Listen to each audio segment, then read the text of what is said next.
Hi, good morning, good afternoon. This is Alex Bryant. Appreciate you all attending this webinar. Thank you for attending, and we've got a great set of people, great set of speakers today, a very interesting topic. The focus here is going to be, as we talked about in the introduction and the invitation, about diversifying your supply chain and manufacturing beyond China, and why a lot of companies are selecting Thailand.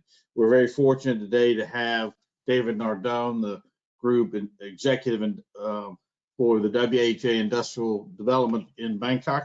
David's going to be joining us, and we'll have Mark Plum as well. Here on slide 2, you can see the way we're going to lay this out is there's going to be a brief introduction of East West, a brief introduction of WHA, a discussion around the current global supply chain discussion.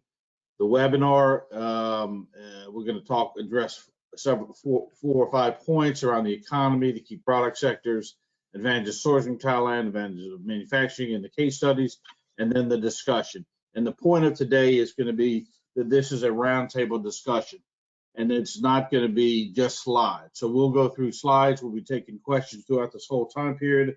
We want to take the questions for housekeeping purposes. Everybody who is on here, if you look, you'll see a point where you can ask questions and type those in. I will get those and I will ask the speakers, and we'll be taking questions throughout this whole process. So with that, I will. Do you have the slides on, Alex? I do. We don't see them. The slides? Okay. Okay, it's loading now. Okay. There we go. Thank you. Sure, certainly. That's pretty important. Can you all see them now? Yes. Yes. Okay, great. All right, so at that point, I will introduce Mark Plum. Mark, if you would give a brief introduction of East West. Sure. Hello, guys. So yeah, my name is Mark Plum. I'm a director with East West, and I've been with East West for the last 7 years after I repatriated back from Asia, where I spent the last 25 years in both Thailand and in China. In the last 12, 15 years, those in China, I was president of Briggs & Stratton, where we had 5 manufacturing locations starting from in Japan, China, Philippines, Vietnam, had, of course, profit and loss responsibility, over 1,000 people, and a very, very, very successful business. And prior to that, I'd lived in Thailand in the early 90s, from 90 to 95, where I was vice president of Trane Air Conditioning, handling all of Indochina, which of course at that time, and then Vietnam, opening the rep office in Vietnam when the embargo was lifted in 93. So pretty good background. And most of us of the senior director staff for East West come from a similar background of many years living in Asia, and senior guys having P&L responsibility for multinationals. And we, Bechtel, Flora, Kodak, et cetera. We really focus on kind of 3 areas, supply chain and operations. And what that says is anything that kind of goes on in the factory or inputs that come into the factory, a really good handle on that. And we have guys who've built and run factories in Asia for many years. Commercial, yeah, we do a lot of market analysis, brand development, product development, sales and marketing, because a lot of us come out of in our early years in that whole business development kind of phase, sales and business, and risk management, which for Asia is really quite critical. The fact that we do a lot of due diligence and supplier audits and things with a team of pretty well trained, does not so much as investigators, and even some police, some ex-police that help us do investigations. And as you can see, we do all these different categories. Automotive, I won't read, filtration, electronics, and we do it really in 4 major areas. We're really strong in China, of course, with offices in Shanghai. Southeast Asia, of course, we're in ASEAN, and we have our people in Thailand. Central Eastern Europe, which has been an interesting business for us the last 3-4 years, as Chinese people that have been manufacturing in China and shipping to Europe have with the long supply chains now. We've helped move a couple of them to Eastern Europe, in this case Poland, on two different occasions for manufacturing and sourcing facilities to supply Western Europe. And of course, Mexico with our people down in Monterey, and that's getting a lot of play, because if you're shipping back into the States and you've been in China, maybe Mexico is a better place to be, as you avoid tariffs and your supply chain is much shorter. So that's really our strength of our people and our regionality, and we're able right now, even with COVID, to be able to do projects that maybe other people can't do because we have people in country. So and then at this point, I want to introduce David, and David to talk a little bit about WHA. Okay, thanks, Mark. Good morning, everyone. Thank you for joining us. Okay, WHA, we're developers. We do industrial estates, logistics properties, utilities like water, wastewater. And we have various joint ventures in the power sector, including gas, coal, a lot of solar recently, and even waste to energy. My background, I'm with the group for 28 years. I was with the predecessor of this group we were acquired 7 years ago. I'm vice chairman of the company. Previously, the older company, I was the CEO for 18 years. Prior to in the development business, my background is manufacturing and finance. I was in the computer business for 15 years. I grew up in Boston. I had assignments in the Massachusetts area, then in Thailand, back in Massachusetts and Hong Kong, and then tried something new in the development industry. We have 6 listed entities, including REIT, so our asset base is about 4.6 billion US. Next slide. For industrial estates, so our business has started in Thailand and more recently expanding to Vietnam. We have 11 industrial estates. They're pretty big. We have about 900 customers, 1,300 factories. The size of these are about 27,000 acres. In general, we're in the eastern part of Bangkok, anywhere from 120 to 180 kilometers, east or southeast of the city. For automotive, it's 32% of our portfolio. That's some 300 factories. And the trend, the recent 20 months or so, we're seeing more in the consumer sector compared to the automotive, but still quite strong. And electronics has become more significant, from 9% going to 20%. Our customer base, Japanese are a large portion of it. It's 32%, but a little bit less so recently. Of course, Thai companies, some of the major manufacturing chemical companies, 17% portfolio. US about 8%, had been as high as 10%. A little bit less. Of course, the last 18 months have been difficult for anyone on expansion, and there's just a massive amount of business coming from China and Taiwan. Those could be Chinese companies, or they could be Chinese OEMs for others. Just to give you a flavor of our estates, these are a few of the factories. This is one of 2 Ford factories with us. They're doing the 1-ton pickup, what you call in the States the Ranger, which would be a half-ton. And then also the Ford Everest. And then they have a second plant with Mazda as a joint venture, where they're doing pretty much the same product. And Mazda is doing primarily passenger cars. And Great Wall Motors had been General Motors, and we just had to change the logo a couple of years ago as GM has sold some of their plants in Asia. With Mazda directly, we have their only transmission plant and their only engine plant outside of Japan. Some of this product goes to Mexico for US market. Consumer product, we have people like Jelly Belly. It's a private company out of California doing, chocolate and Jelly Belly candy. And for electronic, a group Fabrinet, the founders originally came out of Seagate about 20 years ago. They're doing LiDAR, they're doing all types of very sophisticated communication equipment. So this is just giving you a little bit of a sampling of our customer base. On the industrial estates itself, it's a little bit different than the States, where typically the state will bring you the infrastructure. But here we're doing the roads, we're doing the land grading, we're the water company, the wastewater company. We have a smart eco-industrial estate concept using the best environmental care, air quality monitoring, wastewater monitoring, all kinds of initiatives, to have for the customer to have better control, and we have better control, so that you have the same type of safeguards and industry controls where you operate. We're the water company, wastewater company, the fire station. We have all types of design things that we're going through in terms of handling a large amount of water, even though our industrial estates are typically 60, 80 meters above sea level. We normally have natural gas. We have a number of joint venture power companies in the estate where we're doing cogeneration power, and we'll sell power to the grid, but also sell power to the private customers, or steam or demin water, or even doing reverse osmosis water for wastewater. So lots of innovation happening there.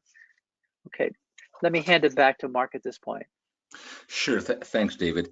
Yeah, I want to talk a little bit now about the kind of the global supply chain and really focus. It's really a focus on China, and quite frankly, for the last 20 years in Asia, China has really been driving it in the changes. I want to just step through here quickly. So many of us on this call, I think we all went to China in the early years. Call it after WTO. 2000, 2001, 2002, and went there looking for large domestic markets and really inexpensive labor, and that was great. The market was large and the labor was inexpensive, even though the market was not easy to penetrate. But and then we also were there with the inexpensive labor to have stuff built and to ship back, and a lot of it came back to the United States, of course. About 12, 15 years ago, around 2010, let's say, somewhere in there, the labor rates, because it's top-down driven, the government mandates every year you will increase your salaries by X, has began to rise tremendously, as well as operational costs. So where you went there early on because of really inexpensive labor and cheap and very inexpensive operating costs, that started to change 10 years ago and has changed every year since then. Next slide, please, Alex.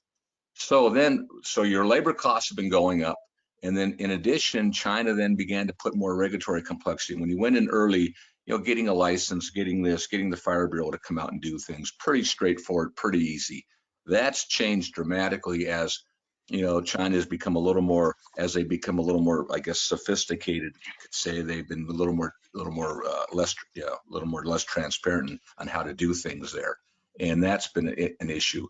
So then what happened is, now when we first went there, a lot of us, we didn't have much domestic competition. Well, after building stuff there for 10, 15 years, we actually became our own worst enemies, because China then became I would say in some cases, copy us, copy importers, and build up a domestic market to compete against us. So now your domestic market is more difficult because of Chinese manufacturers, and your cost structure has gone up quite a bit.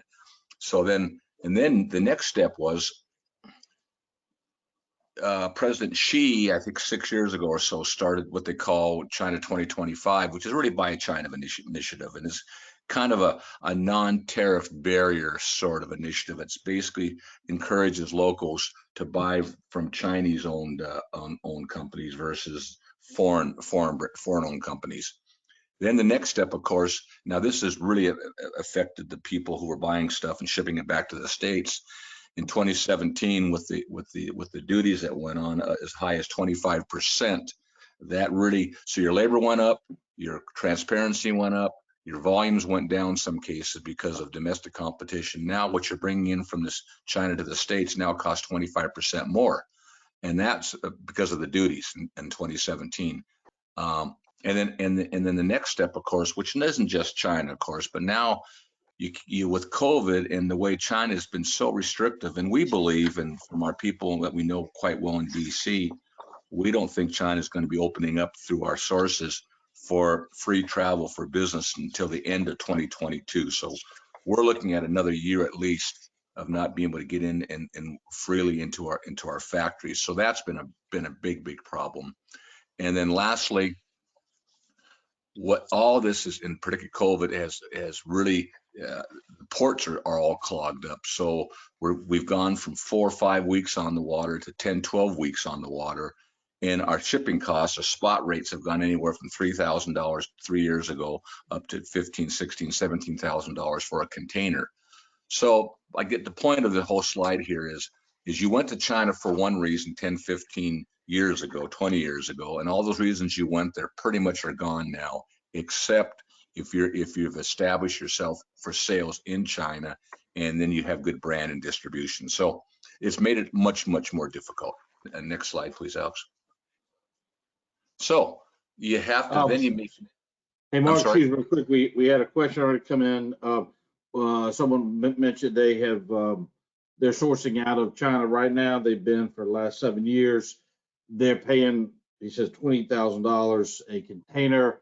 wanted the opinion of, is that going to continue? What is East West, or David, what do you see as far as the container shipping scenario? Is that going to ease back to where it was pre-COVID, or what is the expectation?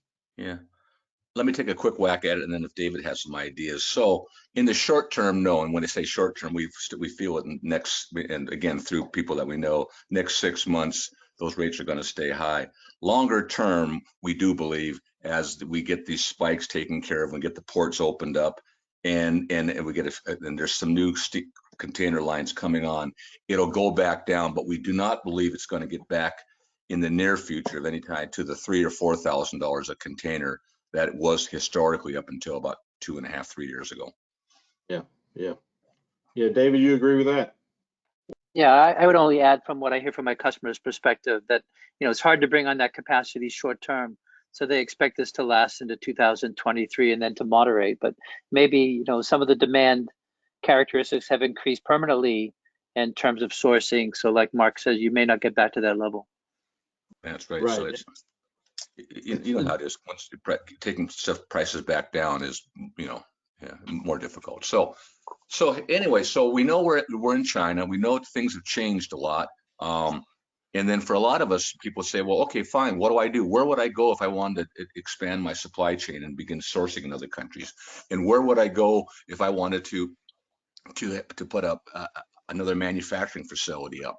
And so on the sourcing side, and kind of just generically speaking, depending on what you're in, we always look for countries that have good large markets, appliances, auto, electronics, etc. And typically they have good supply bases. So if you're able to supply the appliance industry, the auto industry, the electronics industry, then there's probably good labor in those countries. There's good skill set in those countries.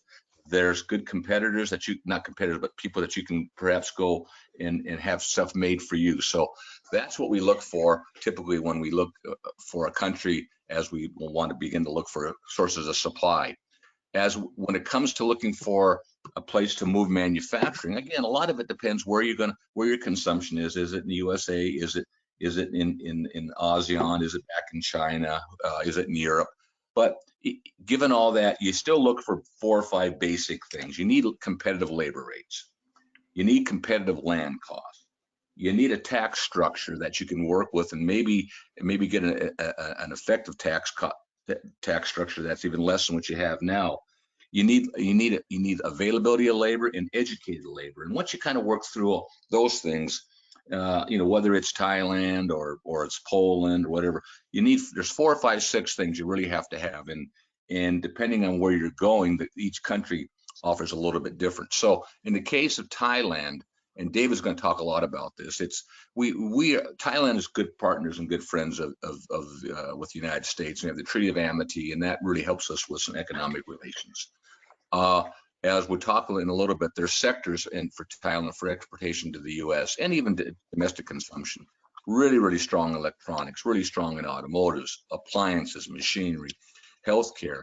And now with Hong Kong and different things having some issues, Thailand is really trying to promote themselves with a lot of back office and logistics hubs. Historically, that's been Singapore. Thailand really believes that they can do this, and if you put a factory down there, then they'll help you a lot with this whole logistics hub situation. So those are the kind of the criteria you look when you try to find a new source of supply for components, and or what you're looking for when you want to move a manufacturing facility out of China. And sometimes it seems daunting that I'm in China, how do I get out? Well, if you really step through the process and really do the analysis, and it's really not that difficult. It seems very difficult at first, but once you get into it, you can really break through it, I think, and understand it pretty well. Next slide, please, Alex. Sure. So, and I'm going to turn this back over to David in just a minute, but this webinar, we're going to go over things, and then David's we're going to talk about the Thai economy, its exports, and the trade environment. We're going to talk about the key product sectors in Thailand. We're going to talk about advantages from sourcing from Thailand, the advantages for manufacturing in Thailand, and then we're going to go through a couple case studies to show how some other companies have done it and done it very successfully. So with that, I want to turn it back to David to give us some stuff on Thailand. Okay, thanks, Mark. And with the time I have, I'll just touch on a few of these topics. Let's start with the Eastern Economic Corridor. The next slide, please. So Thailand is its population of 70 million people. The GDP is roughly 500 billion US, and we concentrate on the eastern part of Thailand, what they call the Eastern Economic Community, and it covers 3 provinces for a host of reasons. One, the heavy industry started here with the Mataput port on petrochemical refineries, power plants, gas separation plant, where Thailand has been pretty self-sufficient until recently on natural gas usage. And Lam Chabang port is the 25th or 24th largest in the world, basically. So it's a world-class port. The Dawai port and Sihanoukville reference here, maybe less so. And what we like is the infrastructure development, the targeted industry, the increasing city development and mass transit being, also going through this corridor. For Board of Investment tax incentives, it has the best incentives, as do the industrial estates and the facilitation of investors here. So it's a strategic location, it's excellent investment atmosphere, place to live, place to work, and you have infrastructure linkage and you have supplier linkage because you have a 30-year history of some major industries with a large presence in Thailand. Let's go next slide, please. So here on exports, we're looking on a trend basis. This is in US dollars, so you may have some weakening of the Thai baht.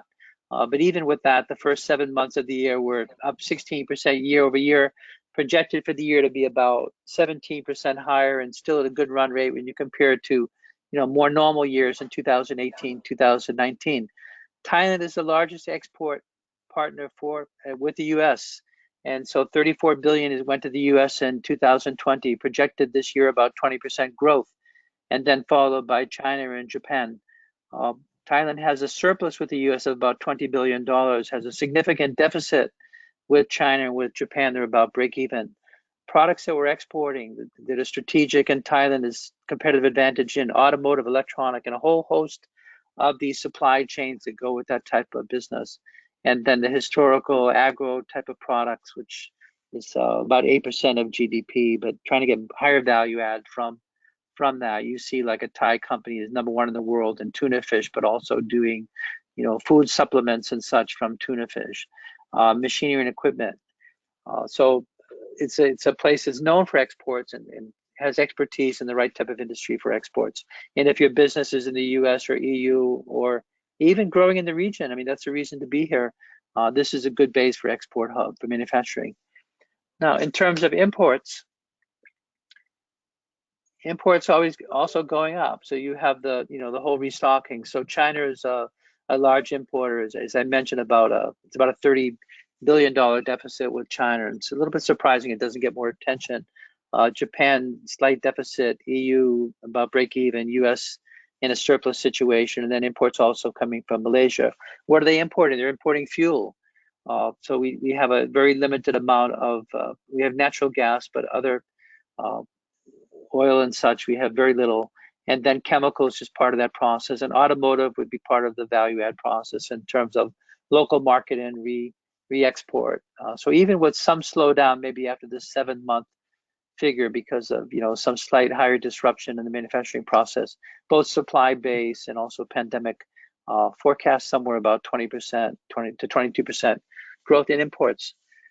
Let's look at a few of these industries. Let's automotive. So this is a really important industry for Thailand. The global market in 2020 was 78 million units. This is down from about 100 million units. So it had dropped for 2 years up to 2020. Thailand ranked number 11 for production with 1.4 million units. They had produced as high as 2.2 million. So the capacity is there with the #1 producer in ASEAN. And for consumption, number 16 globally, about 800,000 units in 2020. This year, be some slight growth. And but that consumption had been as high as 1.2 million units. So Thailand is best in terms of half production for export and then for local market. The key products, okay, it's small passenger cars. So there's some incentives that are new in terms of the plug-in hybrids, EVs and such. But it's a global leader in terms of the small pickup market, going to 130 countries from here. And then we see factors that are happening. So the recovery of the trading partners, the exports will recover. the microchip shortage probably takes some time to work out. Maybe Thailand is slightly less impacted because of the sophistication of the vehicle and the amount of electronics is less in the small vehicles, less in the pickup trucks, and the COVID-19 disruption is turning the corner and the country is ready to open in November. Now, when we're looking at Thailand, it's exciting of the 2 million units and such on production, then we want to come back to reality. So we do a lot of comparison and analysis on some of the mature large markets. And when we look at the size of the market for China, it's daunting. The GDP is 29 times larger than Thailand. There's export business moving to Thailand, expanding to Thailand, expanding with existing companies here that are expanding their footprint. But China exports are 10 times larger than Thailand. And there's a lot of synergy in terms of vehicles, machinery, rubber, tire companies.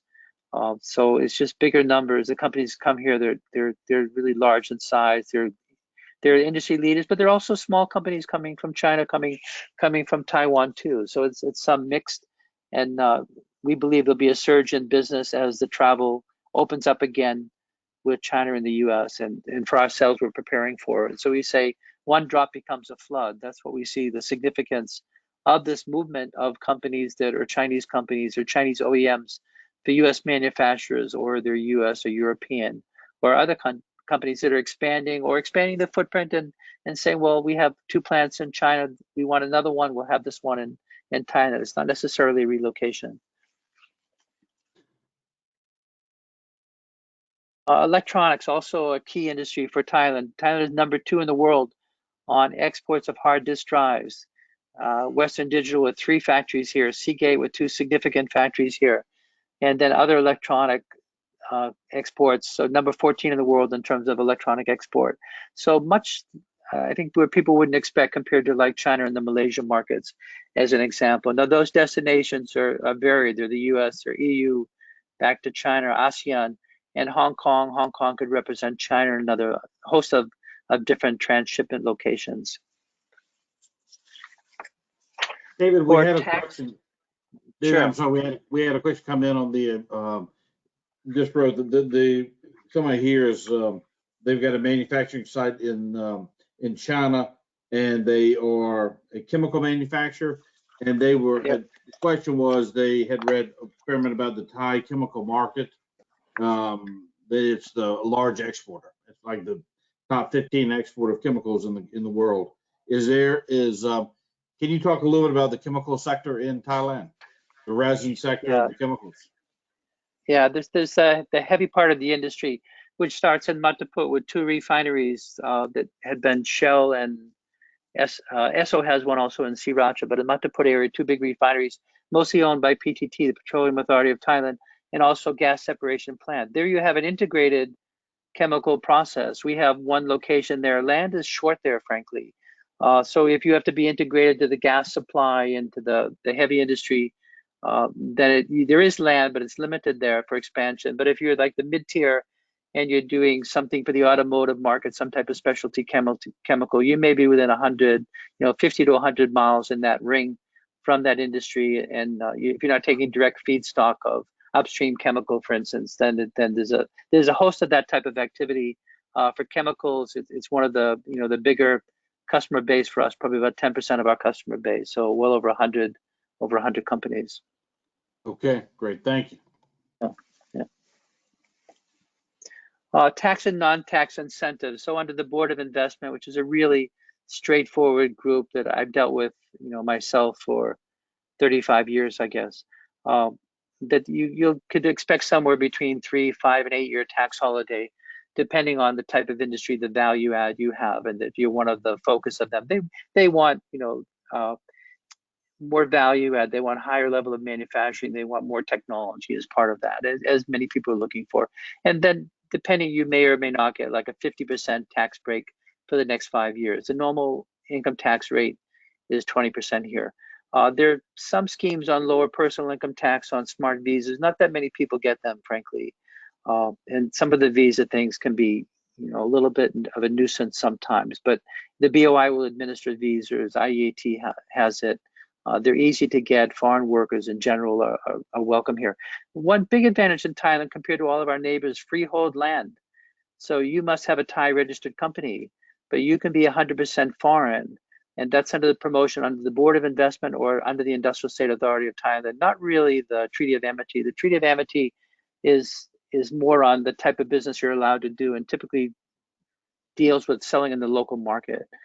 So you can be promoted by BOI or not. If you're an industrial state, you can have 100% foreign shareholder of a Thai entity, and that's really significant. So you're not forced on having local partnerships that maybe aren't good for you because you're exporting and you have transfer pricing and other things you don't want to complicate.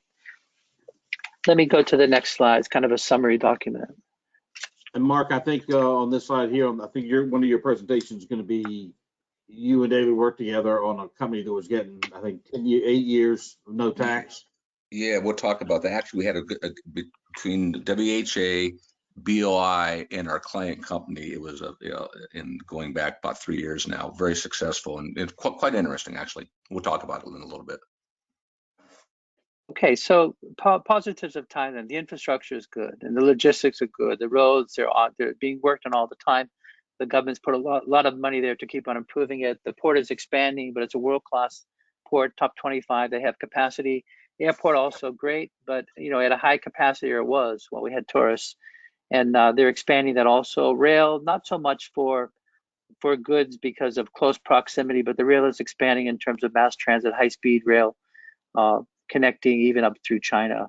Power supply, we just take it for granted here. We're a little bit surprised on the recent disruptions that you see in China on unavailability of power, partly because of coal or environmental or other reasons, seem to come up quite suddenly. Thailand has a surplus about 30% of power. We have 2 plants that sell under the grid. One is 700 megawatt gas. It's been hardly running the last 2 years. We get paid for capacity, but unfortunately for me, not for water, because they don't need the capacity. So there's lots of power here. It's a high level of self-sufficiency for natural gas, but you can also supplement that with import of LNG, which is really readily available in the Middle East. Utility supply is good. We're the water company, we're the wastewater company, but we're also taking our water from a grid, from the government on a whole grid of reservoirs. So you have a good dependability, even though you have, some extremes of weather off and on in terms of drought, flood, whatever. Communications are good. We run fiber to the factory, there's data centers, there's all kinds of capabilities. You have a huge industry cluster of electronic, of appliances, of automotive. They feed each other. You may find a supplier that's doing something for a different industry, but you need a foundry, you need casting, you need aluminum, plastics, injection molding, whatever. All of that you can find here. The industrial estates are great. We think we're the best, but there's lots of good ones. The government policies are stable. The Board of Investment, the EEC policy, IEAT, freehold land, or even the rules and regulations in terms of setting up your business, getting your permit to like occupy the land to do business, getting a building permit and getting your operating permit, one stop. Things that we took for granted until we went to other markets like Vietnam. Capital markets, borrowing costs here are low. They're competitive with the US. And if you're a listed company, you can borrow, bonds, and you can do real estate trusts and a host of things. For foreign companies, if you're larger, it's easier. If you're not, you may use your banking relationship from the US and leverage that and borrow in the local market. And ease of doing business, you can set up a business. It's easy to do business here. Whether you make money, depends how clever we all are, I guess. Areas for improvement, like everywhere. Everyone's looking for higher skilled labor because you have more requirements with automation, with Internet of Things, with 5G or digital, transformation, which we've all been working on with the free time we have in the pandemic. Labor mobility. So within ASEAN, the goods are moving, but the people are not moving. The professional people, we could really use more labor mobility, so that if you want, 50 programmers out of Philippines because you're doing a, deep learning type of business, which they have here, like people like Agoda, for instance, that employ 1,000 foreigners, that you have just an easier mobility. And Thailand's demographics are a little bit unfavorable. So this is not a labor intensive, lowest cost business, but it's a very reasonable cost business. And for me, it's a great place to do business. Great. Okay, so I'll leave it and hand it back to Mark. Yeah. Thanks. Yeah, thanks, David. As I said, and just to reiterate, I've been, started in Thailand in 1990, and it is, quite frankly, a great place to do business. And what we say a lot of times is Thailand was China before China was China, meaning about everything that you see produced in China was produced in Thailand before, and a lot of it moved up there. So really very sophisticated manufacturing base going back 25, 30 years. So we're going to go through 2 case studies. The first one we're going to talk is really, if you're in China, you're having stuff sourced, you're sourcing a lot of components out of China, but you want to diversify out of China. And the second one's going to be is a case study that we did where you're manufacturing in China and you decided because of duties and other things and labor costs that maybe it's time to add another factory, and it doesn't necessarily have to be or should be in China. So next slide, please, Alex. Oh, look, Mark and Dave, we had a question came in that just said, what are the labor rates in Thailand compared to China? So yeah, go ahead, Mark. No, I'll give you the 20,000 foot, and David can give you much more detail. But typically, manufacturing labor rates in Thailand as compared to China are about half.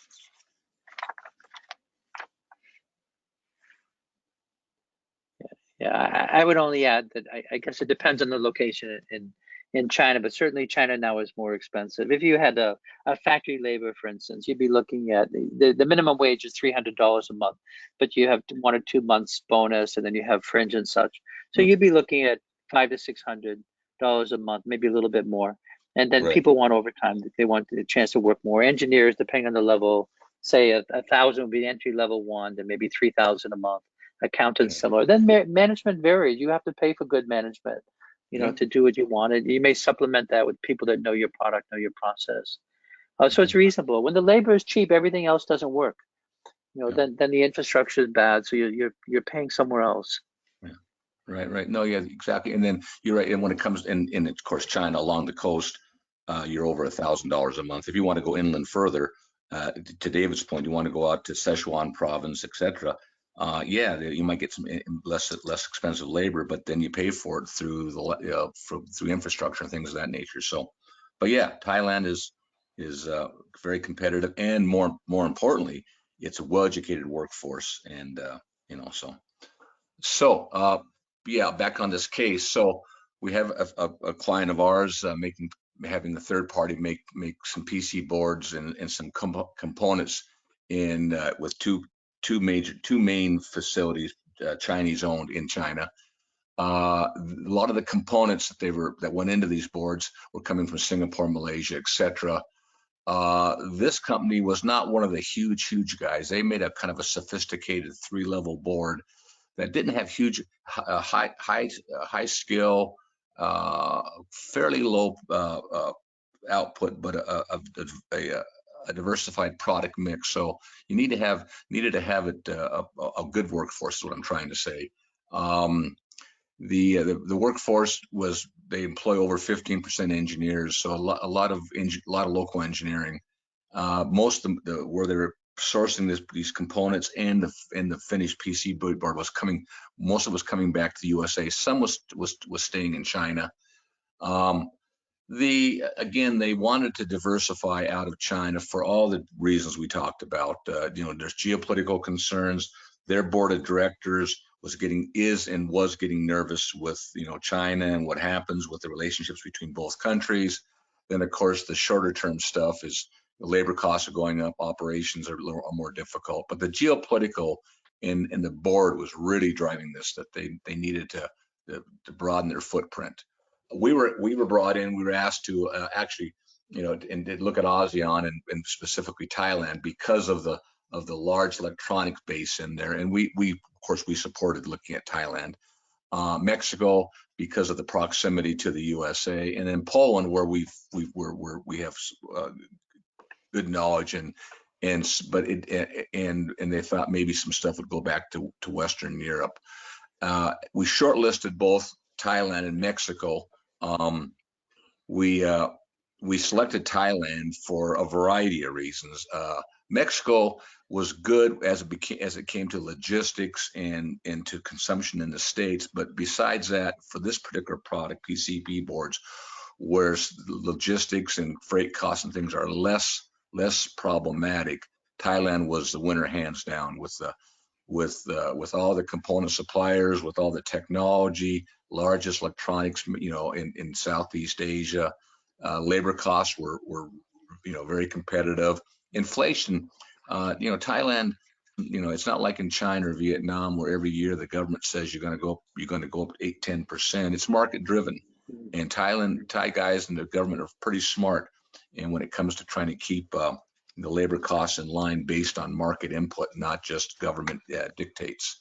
And of course, good suppliers, well-trained, educated. So all in all, a winner. Next slide, please, Alex. So we selected Thailand. We selected 2 suppliers. Over the first 15 months, able to reduce costs by about $2 million, and that was because we were dealing with a couple local suppliers who obviously have lower labor costs than their other suppliers had in China, and also a couple of these guys were foreign invested, BOI invested companies, and they had receiving some tax benefits, which also lowered their operating costs. So we were able to move our guys to a couple manufacturing firms in Thailand who had lower labor costs and a lower tax base, which allowed them to be more competitive. And then certainly by moving from China to Thailand, we were able to avoid the U.S.-China tariffs, which was a significant savings. And of course, as David pointed out in one of his slides, a highly trained and educated workforce in the electronics industry going back 20-25 years. So very successful project, moving a source of supply from China to Thailand. Mark, we had a question pop up, and again, we've got a couple questions that have come forward now. So again, you all see the questions. Please feel free to continue to send them in. We're trying to get to all the questions that we can. Those we cannot get to, we will answer after this event. Another question popped up on this webinar, talking about the sourcing side of it. Question, this is an industrial manufacturer. Question is, in Thailand, what's the labor situation as far as skill set and availability for, and I assume he's talking about engineers or qualified workforce. David, you might want to. Yeah, let me take that. I mean, some of the industry is a little bit more mature, like the chemical industry or the auto industry. We were doing at a peak 2.2 million units, is down to 1.4 million. So though there's more people coming in, the labor supply is quite good. And for engineers, high availability. The vocational schools, we have some close to us, so you can also have that labor pool. A lot of the management people relocate from Bangkok and end up living in the EEC. But like anywhere, for the management part, you have to work hard and to have a good program on why people should work for you, particularly if you're a small company. But on the other hand, it lets you differentiate. You're a foreign company. You can differentiate a little bit your business and your culture and attract people. So I think it's readily available workforce. All right, we had another question came in on that, which was same company was talking about the difference between, as far as Thailand and Vietnam. They're trying to source product in the industrial machinery business, and they're trying to look into the labor in both Thailand versus Vietnam. Yeah, so I mean, Vietnam is cheaper, as much as half the cost. Although the cost is rising quicker. Partly, like Mark said, is could be driven by changes in the minimum wages, but it's also driven by higher concentration of manufacturing close to Ho Chi Minh, close to Hanoi, and those people have started to move out into other places where there's a larger labor base. Like for us, a lot of the electronic business is around Hanoi, and it's moving down into Nha An. We're about 280 kilometers south of there, because Nha An and Thanh Hoa will have 2 more industrial zones coming up with the 3rd and 4th largest labor base. So you're moving and you're not going to be around the city. So it will get more expensive, but certainly it's lower cost. It's a good quality of labor. The people are hardworking. Their English language is good for the professional staff. But Thailand, has other advantages because the infrastructure and the supply base are just much more developed, and you don't have changes in the laws and consistency. So there's some trade-off, and it depends, the type of business you're doing. If you're highly labor intensive, then Vietnam may be better if you're hiring 10, 20, 30,000 people. Like one of the Apple suppliers, we have Gore-Tech. But if you're more intent on the developed supply line and infrastructure and stability of business, then Thailand may be a better choice for you. So I think you have to look and look at, okay, how much is the labor savings? Is it so significant compared to maybe some other advantages on supplier. But Vietnam is coming up on other industries, so we expect it's going to continue to improve, and we expect a lot of our customers will be in both markets if they're not already. And you'll have certain products in Thailand, you'll have other things in Vietnam based on some of the advantages of labor, or maybe it's metal or other type of things that you're sourcing. Well, that kind of prompts another question. We got one from some automotive manufacturer on the line, and wanted to know specifically around in Thailand, the availability for steel, aluminum foundry, steel costs. Is all that, the assumption is that's all available given there's such a large automotive sector and appliance sector. But is that, if you talk about low cost steel in Thailand or foundries, what's available, aluminum foundries? Can you talk to that point a little bit? Yeah, there's aluminum foundries, there's casting, there's forging. We have 2 steel plants in our industrial estate that are doing the outer body steel for automotive. And then there's also, steel like construction bar, hot rod, not anything like the capability in China, obviously. So some of the steel is imported before it's transformed, but you can get outer body, you can get wire rod. There's aluminum smelting, 1 or 2 companies. But a lot of that is, commodity driven pricing. So it's not going to be that the source of steel is cheaper necessarily, maybe the transformation or electricity or the labor, other things involved, and being close to your market where you use it. Well, I think for this person asking the question was really, they wanted to make sure they're sourcing their manufacturing products using steel, and they wanted to be able to understand some of the advantages of it, what Thailand had to offer in that area. If Thailand even had foundries, they had aluminum foundries, they had steel capability. So you're They saying have they some, did. Yeah. Yeah. So if they send more information, I mean, we can both help them steer them where some of these suppliers are. Sure. Yeah. Because they've got such a large appliance business, automotive, right? Then another question but just popped up, which was asking about the rule of law in Thailand compared to China. And that's a pretty broad question, but I was trying to ask both of you that. Well, I can go ahead, Mark. All the David handled the Thai piece, of course. All of us have been in China for a long time. It's sometimes a moving target, and you have policies that get changed rather quickly based on local, provincial, or even government Beijing regs. And again, those of us have been there. The expression is Beijing is high, and Beijing is far away, and local is local, meaning the local people can have a lot of influence and give you some issues that Beijing doesn't even know about. So that can be difficult at times. And then David can speak about Thailand, of course. Yeah, the Thailand laws have been pretty consistent because you're relying on other things like the Board of Investment Promotion Privileges, the IEAT, the Bank of Thailand in terms of currency and such. Labor laws, okay, they're favored to the labor, but they don't change so much, and they're not anything draconian. Customs, maybe some people have some complaints on classification or fines, but they're automating also. And the other thing, you're not competing with the state, so the state is not in business against you. They do have control of the electricity distribution, but not all the generation anymore.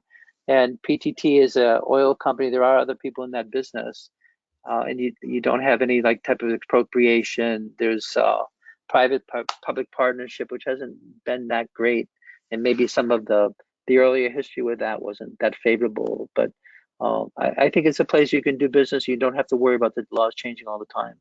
Yeah, and just real quick on that note, David, he brought up something.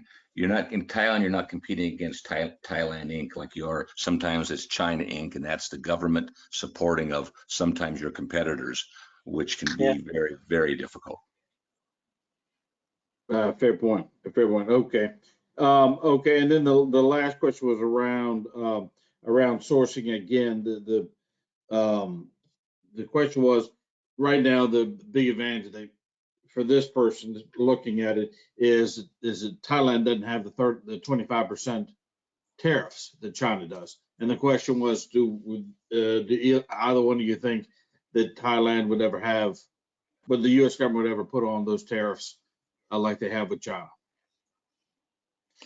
Oh, Well, yeah, David, okay. you may want to handle that. Huh? Yeah, yeah. I mean, they have some tariffs. There's been, those tariffs are initiated from the U.S. based on some perception of, market dominance or subsidized pricing and anti-dumping. So they've had it before on pineapple. They have it on tuna fish. So you see the largest company had bought, many of the U.S. tuna and fish companies and ones from Europe also. For tires, the Chinese companies came in heavily. They're producing here. We've been to their factories. They're sourcing the rubber here, but also accused on anti-dumping. So there was duties put on. Same on this Chinese manufacturing group came in doing mattresses using rubber, then had some duty. So I think when you go to another country, you can't go just because of tax or duty. It should be a business case also. And sometimes these are imposed, and to me they don't seem fair because they haven't kind of proved their point before they implement that. So you want to be in more than one market. You want to have a solid business based on the merits of your manufacturing and how you do business. And Thailand does have a surplus with the U.S. It's not huge. The Vietnam surplus is much more. I think the U.S. has looked at that, trying to let these countries develop and to get established. And compared to the surplus with China, it's probably less sensitive until they see that it's Chinese companies that are making these goods and exporting and maybe taking advantage of other countries. The manufacturing that's coming here, it is real content. It's not putting a label, in Cambodia or somewhere and shipping. This is real manufacturing. So you have to rely on that, on how you do business. Yeah, and I think given the relationship between those two countries, the China situation is quite different than putting on tariffs in Thailand. But David's exactly right. Sometimes Thailand's been the beneficiary, as we know, and the USA put those before the steel they put them on appliances out of China, which was really designed to protect Whirlpool, quite frankly, in the States. And so what happened is a lot of manufacturers in China moved to Thailand, and now that's one of the reasons Thailand's appliance business has really done so well. And but you have to be careful. You just can't chase cheap labor, and you just can't chase tax incentives. It has to be a solid business case. Is what I think David was really referencing. Sure. Yeah, the other difference, Alex, the other difference is those duties are being like specific by product based on some perception of unfairness on the product. It's not a retribution against the country, where the China tariff is just like an arbitrary one. So we don't see that type of tariff coming here whatsoever, because Thailand's not so significant in terms of the size of the economy, the exports, to make that kind of difference, being 1/10 the export base of China, and that product going to many other countries, even though, a third of it maybe is going to the States or less. Less, maybe 20%. And there's such a long history between our two countries. We had another question popped up. What's the availability of, and this is a little more specific, what's the availability of stainless steel in Thailand for food or medical grade products compared to carbon steel from China? That may be a little more specific, and we can get an answer to that. But I wanted to lay it out to both of you if you all had an immediate comment on it. Yeah, there's stainless steel available, but on the particular grade for the product, I don't want to say offhand. I think we need to look at it closer. Okay, for the person who asked that question, we'll be reaching out to him directly. All right, Okay. Mark, so I'm sorry, I will let you get to the second case study, but you will please keep asking the questions. Yeah, now this is a manufacturer, and this is really where, so again, as I said, I've been in Thailand since, lived there from 90 to 94, 95, but this is where David and I really met up about 3-4 years ago on this particular project. And this project was a combination of East West and our client, David and WHA and the Thai Board of Investment. So what this was a U.S. company that had a manufacturing facility in Fujian. They could see, goes back about 4 years now, that the beginning they have some relationship issues with the states. Their costs have gone up. They had some labor problems going on. The supply chain was getting longer. Everything just wasn't in that, and they were in a kind of a landlocked facility, so they had to make a decision. Do they go further west, where David referenced that, where the labor is a little less expensive, say out to Sichuan province, And does that help out? Does that help them out, and they can expand their facility because their business was really doing well. And they asked us to, originally came to us and asked us to do a site study for them in China, and we did, and we basically, but then we started looking at it. Then we found out and started talking to them about where their consumption of most of their product was, and a lot of it was not in China. So then we said, well, why don't we? But it wasn't Asia; it was in ASEAN. So we said, why don't we take a look at a broader study, and let's take a look at China, of course, because you're already there. And it's interesting. So many of the management now that's less than 40 years old, 45 years old, when it comes to Asia, all they know is China. They weren't there before China. So they don't know the Philippines, Malaysia, Indonesia, Vietnam, Thailand, because they've been focused on China. So we said, let's take a look at what might be the best place for you. So in addition to China, we did a study on Malaysia, Philippines, Indonesia, Vietnam, and Thailand. And the matrices you're looking for, as I talked about earlier, what's the labor structure? What's the labor rates? How's the supply chain? How's the labor availability? What's the tax structure? How's the government? How's the transparency? There's 8 or 10, 15 matrices that you work yourself through. And with their product and the fact that there's so much of what was staying in ASEAN, we said, hey, we think the best place for you to be is Thailand. And they were, in this particular company was really #1 in the world in their industry. This was a pretty big deal. We then began to work with David as it became to where should the facility be, and what's the land costs, and how far from Utapao, or how from Lachaban port, what's the availability. David helped us go out, and we met a lot of local supply. We went and worked to talk to large guys, the Caterpillars of the world, the Cummins of the world, with those introductions. Got to really meet those people. We decided then this is a place to be. We found David helped us with a piece of land. I think it was 50 ha. And we put a 400, their acres, a 400,000 square foot facility, employing about 300 people. Then we of course we managed the whole thing because this company didn't have the resources on the ground. So we of course we did that. We went with a design and engineering firm, the #1 design engineering firm in Thailand. We went to the #1 or #2 general contractor. We had project managers. We worked closely with the BOI. And on that note, when I was saying, when we work closely with David on land, then we work very closely with the Board of Investment.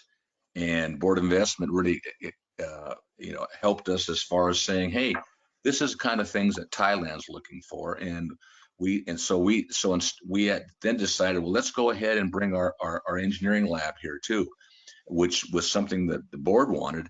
And we'd already had a lot of Internet of Things products within our products. So between WHA and David and Thai Board of Investment and our local project management, we built the factory. And then these are some of the things that were the outcome.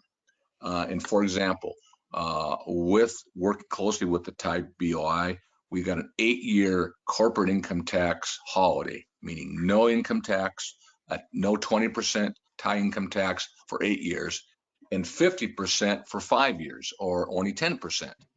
And that was critical because in China, quite frankly, China's not offering that much anymore. So when they had done their original models, and had they stayed in China, they were planning on paying the full 25% Chinese corporate income tax. So significant promotion that the BOI was very helpful on.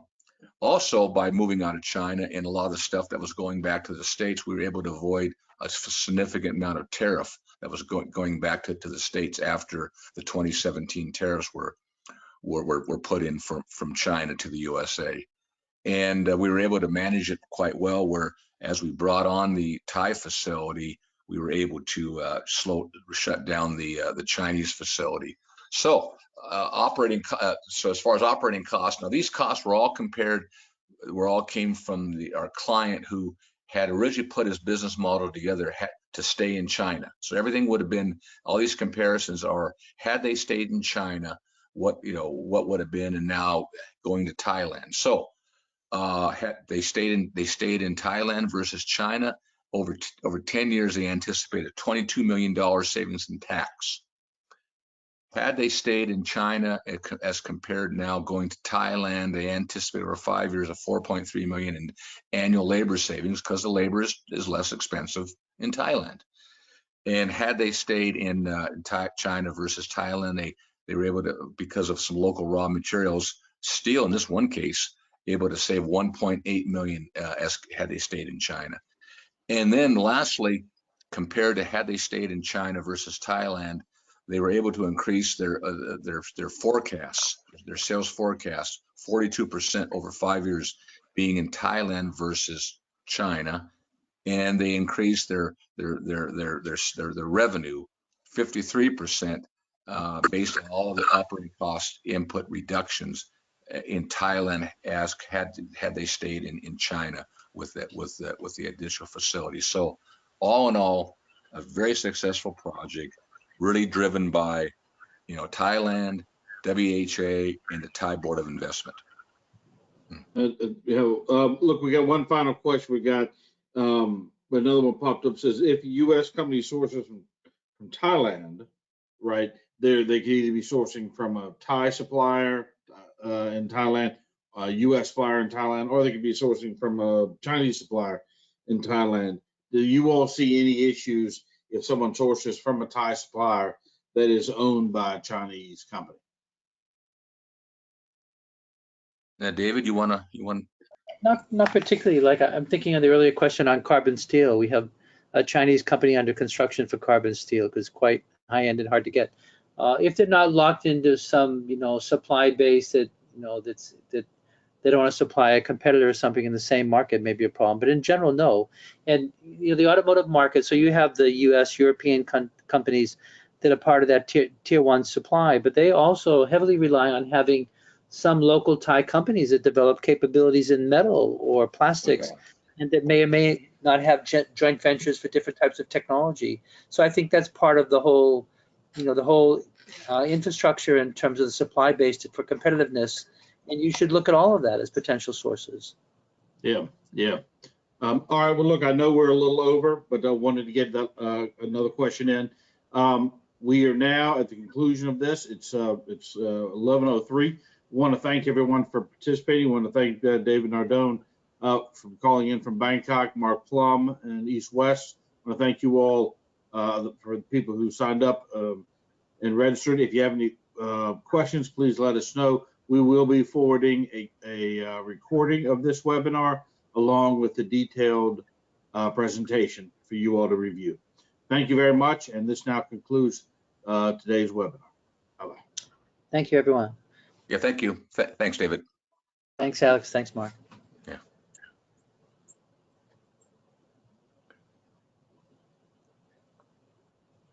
Huh. Okay, how do I get out? Let me just stay on for a second, see what the attendees, what happens here.